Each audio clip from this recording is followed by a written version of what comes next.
मैंने आपकी जो है ना शिकायत को मानना है। आप भी आपकी जगह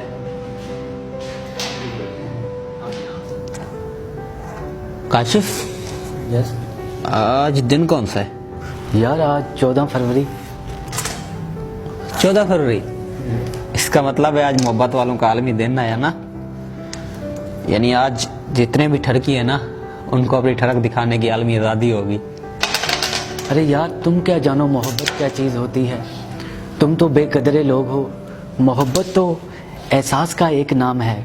ज़रूरी नहीं कि एक लड़की को बगल में बिठाकर चूमते रहो, बल्कि बहुत से ऐसे रिश्ते हैं जिनसे मोहब्बत का इजहार ज़िंदगी भर नहीं किया जाता। मसलन माँ बाप, बहन भाई और दोस्त वगैरह। तो 14 फरवरी इनसे मोहब्बत करने का एक दिन है। हाँ, तुमने ठीक कहा है कि मोहब्बत एहसास का नाम है, लेकिन किसी हर दिल अजीज रिश्ते का एहसास करने के लिए सिर्फ एक ही दिन क्यों? और दूसरी बात यह कि किसी लड़की से मोहब्बत करना कोई बुरी बात नहीं है। मैं तो कहता हूँ कि बावकार तरीके से उसके घर वालों से जाके उसका रिश्ता मांग लेना चाहिए।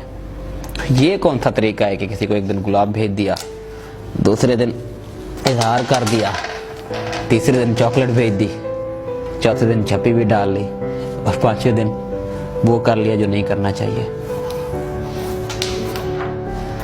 तो फिर जरा बताओ कि मोहब्बत और हवस में क्या फर्क रह जाएगा? तुम ही बता दो। मोहब्बत, मैं समझता हूँ कि मोहब्बत जिससे होती है उसकी इज्जत व आबरू, उसके मुआशरे की इकदार और उसकी खुशी अपनी जान से भी ज़्यादा अजीज़दार होती है। जबकि हवस में किसी खास चीज़ को हासिल करने की जुस्तजू होती है, और जब तक वो मतलूबा चीज़ मिल ना जाए तो इंसान को चैन नहीं पड़ता। लोग एक दिन की नाजायज़ मोहब्बत को हासिल करने के लिए 8 दिन मेहनत करते हैं, तो फिर ये हवस परस्तों का आलमी दिन हुआ।